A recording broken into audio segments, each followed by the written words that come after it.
Crazy old woman. Open up. The voice cut through the air like a rusty blade, making my blood freeze in my veins.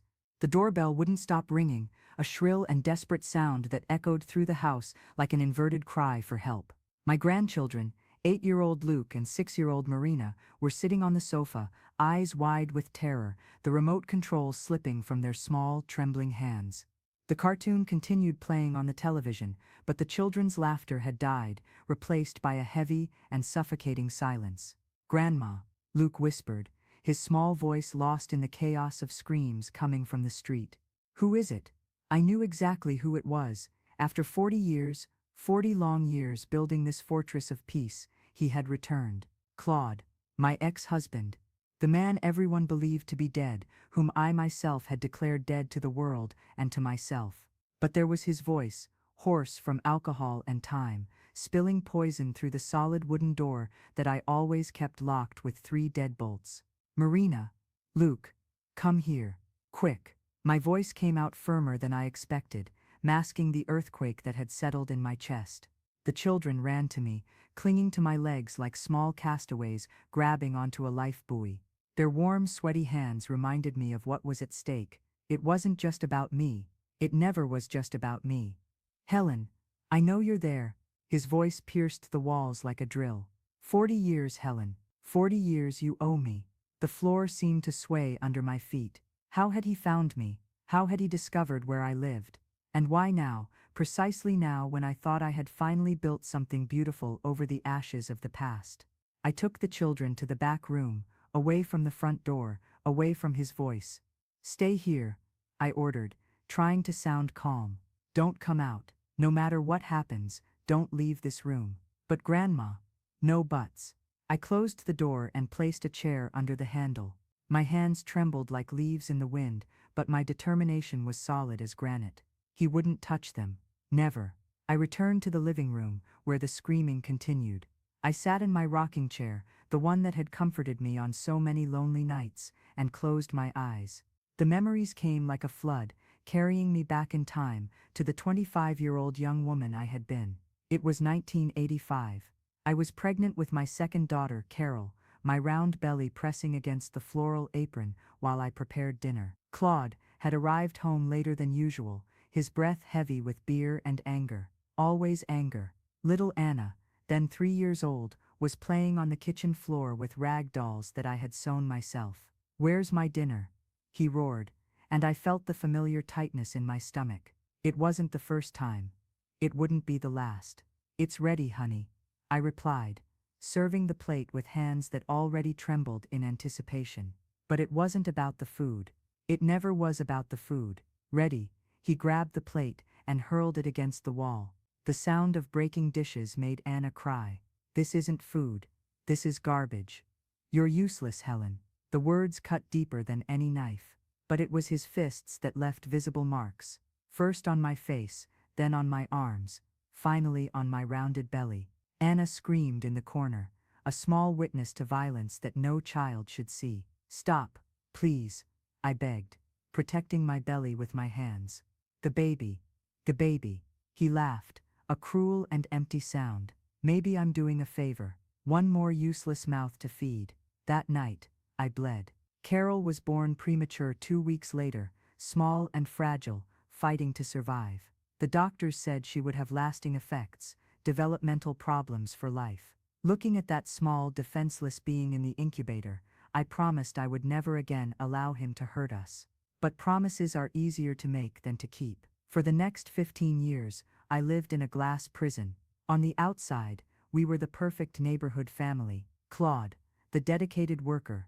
Me, the devoted wife. Anna and Carol, the obedient daughters.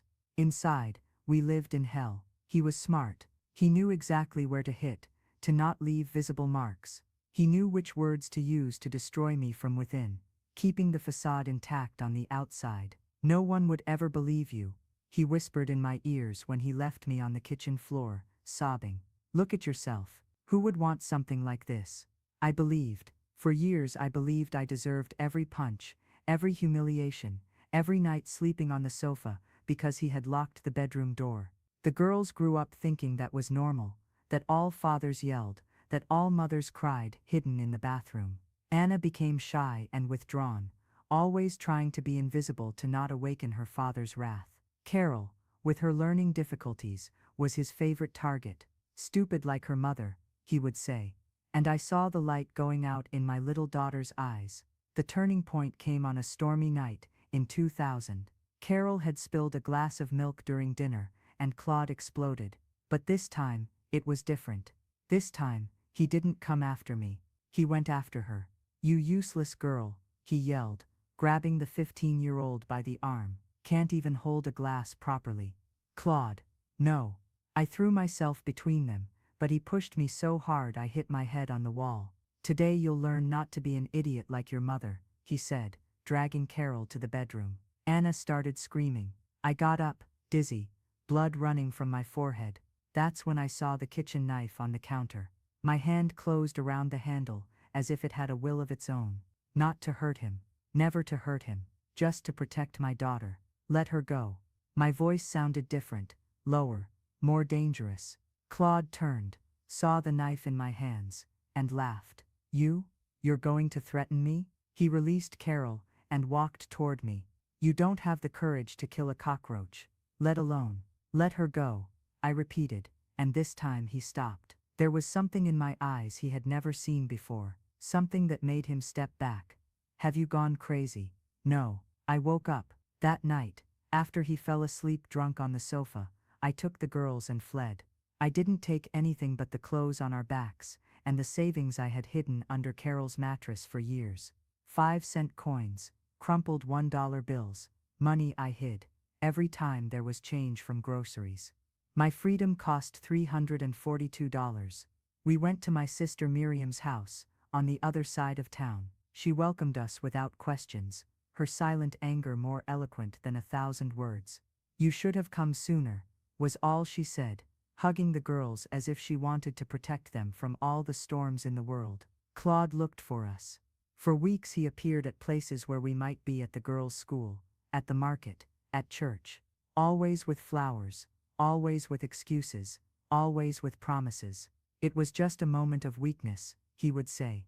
"I've changed, Helen. Come home." But I had discovered something in those first days of freedom, what it was like to sleep without fear. What it was like to wake up without anxiety gnawing at my stomach. What it was like to see my daughters laugh for real, not that nervous and forced laughter they used when he was around. I got a job at a bakery, getting up at 4 in the morning to knead bread. It was hard work, but honest. Every dollar I earned was mine. Every decision I made was mine. For the first time in 15 years, I existed. The girls flourished.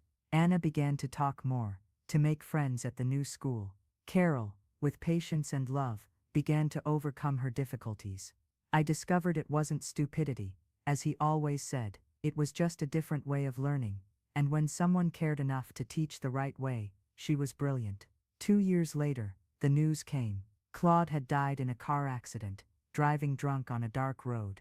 The police said it was instantaneous. There was no funeral, there were no tears, just an immense relief, as if a 15-year weight had finally been removed from my shoulders.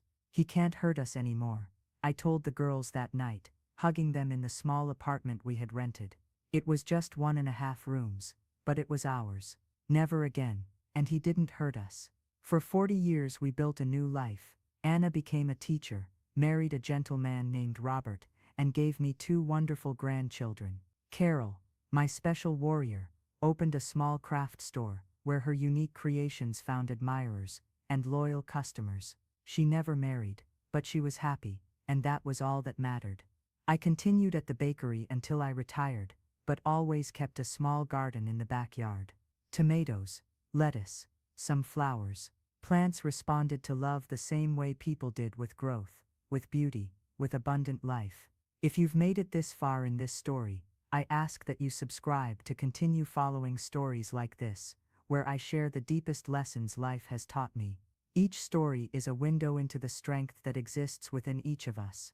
We bought this house when Anna got married, a small 2-story house on a quiet street. It was modest, but it had something our old house never had: peace. The walls didn't hold memories of screams, the corners didn't hide tears. It was a house where people laughed, where children played without fear, where love grew like the plants in my garden. The grandchildren came as late blessings. Luke and Marina spent weekends with me, filling the house with joyful noise and creative mess. I taught them to make bread. They taught me to play video games. We made star-shaped cookies and told stories before bed. Beautiful stories, where heroes always won and princesses saved themselves. We never talked about Claude. To them he was just an absence, a grandfather they had lost before being born. Anna and Carol decided that some truths were too heavy to be carried by such small shoulders. I agreed. But secrets have a life of their own. They grow in darkness, feed on silence, and one day, inevitably, find a way to escape. Anna, Cal, know you're there. His voice brought me back to the present with violence. How was he alive? The accident, the death, had it all been a lie? Or had he faked his own death during all these years? I got up from the rocking chair, my legs shaky. From the back room I could hear Luke and Marina whispering, their small voices loaded with fear. I walked to the front window, hiding behind the curtain to observe. He was older, of course. Gray hair, face marked by time and alcohol. But the eyes were the same, small, cruel, full of a rage that time had not healed. He wore dirty clothes, smelled bad even from a distance. There was something of a wild animal in him, something of a man who had lost everything and had nothing left to lose. 40 years, Helen, he yelled again. 40 years you owe me, you ruined my life. I ruined his life. The irony was bitter on my tongue. But then I understood. In his twisted mind, I was to blame, for having fled, for having taken the daughters, for having built a happy life, while what had happened to him, during all these years? Open that door or I'll break it down. I thought of the children in the back room, of Anna who should arrive in an hour to pick them up, of Carol, who was traveling for work, of all the beautiful life we had built over the ashes of the past. No, absolutely not. I went to the phone and dialed the police, but when the operator answered, my voice failed. How to explain? My ex-husband, who everyone thought was dead for 40 years, is at my door threatening to break in. Who would believe? I hung up the phone and walked to the door. 3 security deadbolts, a chain, a high-quality lock.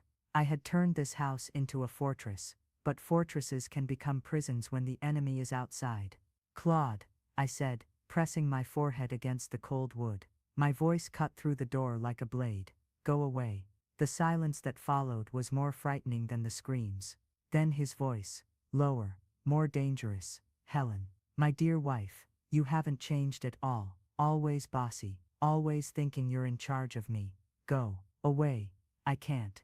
You see, I spent 40 years planning this moment. 40 years thinking about what I would do when I found you. My blood turned to ice. The children have nothing to do with this. Children. He laughed, and the sound reminded me of glass shards rolling on the floor. Oh yes, the little grandchildren. Anna told me everything about them. Anna. Impossible.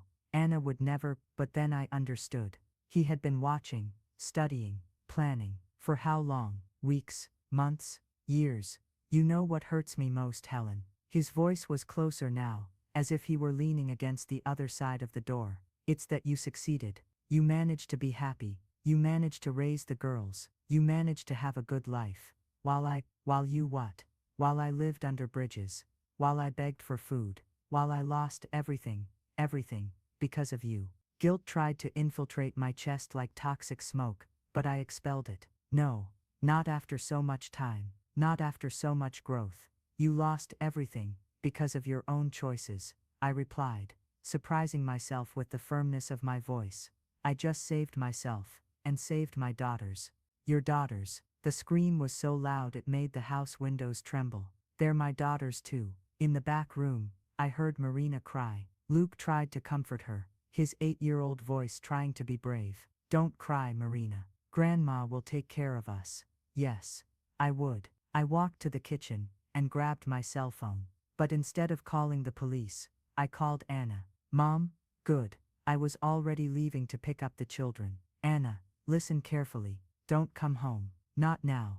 What happened? How to tell a daughter that the father she believed to be dead had resurrected like a vengeful ghost. Your father is alive. he's here. The silence on the other end of the line extended for so long I thought the call had dropped. Anna, that's impossible, Mom. He died. We went to the funeral. You remember? The coffin was closed, the coffin was closed, I repeated, and pieces of a puzzle began to form in my mind. Anna, are you sure he was dead?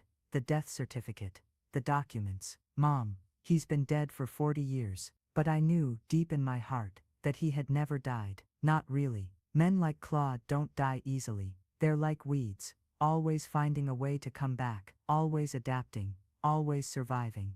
Call Carol, I ordered. Tell her, and call the police. Tell them there's a disturbed man at my door, threatening to break in. Mom, I'm going to know. You're not coming here. You have to protect Robert. He might go after you too. I hung up before she could protest. Outside, Claude had stopped yelling. The silence was worse. Silence meant he was thinking, planning. I went back to the room where the children were hiding. Luke was hugging Marina, both huddled on the bed like little birds in a storm. Grandma, Marina whispered when she saw me. Why is that man yelling?